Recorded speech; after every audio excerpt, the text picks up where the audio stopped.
PAMiin valitaan uudet edustajat hoitamaan jäsenten asiaa. Minkälaisen edustajan sinä haluaisit PAMiin edustajista? Semmoisen räväkän ja eloisan ja rohkean ihmisen, joka on tietenkin, jolla on tietoa asioista ja uskaltaa tuoda niitä mielipiteitä esille. Mitä asioita liiton pitäisi hoitaa seuraavalla kaudella? No työehtosopimushan se on semmoinen mielestäni tärkeä asia tässä, että myös vähän enemmän kuunnella nuoria siinä, kun ruvetaan miettimään niitä työehtosopimusasioita sinne uudelle neuvottelukierrokselle. Kerro mulle yksi esimerkki.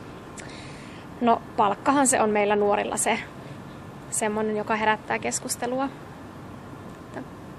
Enemmän palkkaa. Ellen Helo, olet ollut pitkään PAMin edustajistossa. Mikä sai sinut ryhtymään edustajiston jäseneksi? Oikeuksien puolustaminen ja vääryyden kokeminen, että ei aina voi kaikkea hyväksyä, mitä työnantajat tekee. Ja yhteisestihän näitä asioita hoidetaan, niin tämä tuntuu luontevalta kanavalta lähteä liitohallintoon mukaan, kun kerran kannatustakin aikoinaan oli. Mitä edustajistossa voi tehdä? Ennen kaikkea puhua, tuoda terveisiä sieltä työpaikoilta.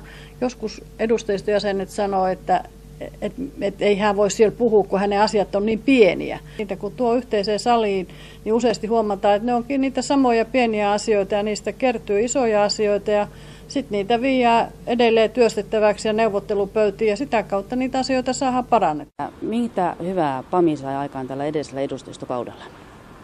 Ja viime kaudellahan me saatiin palkkoja hilattua korkeammalle ja sitten saatiin maksullinen äitiysvapaa ja 6 tunnin työpäivä on 2 kahvitaukoa. Ja sitten myös se, että ei ole enää sitten yli 9 päivän työputkia.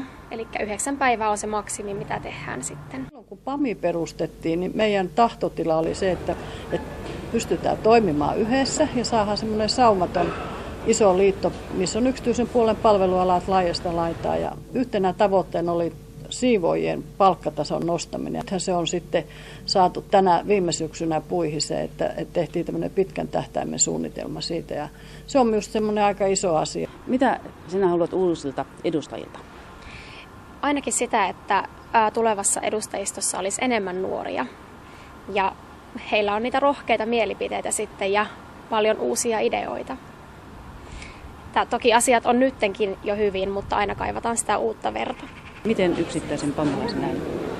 Ei se ainakaan se yksi hautominen siellä työpaikalla niitä asioita vie yhtään eteenpäin. Että kun ne pitää niin kuin julki puhua, äänestää niitä omia ehdokkaita, jotka tietää ja tuntee, että ne on niin kuin minun alalla tai minulle sopivia ehdokkaita. Ja se on ihan tärkeää, jos ei sinne saa semmoisia ihmisiä, ketä tuntee ja tietää, niin mitäs kautta sitä sitten puhuu. Vieraalle on paljon vaikeampi puhua kuin sille edes puoltutulle.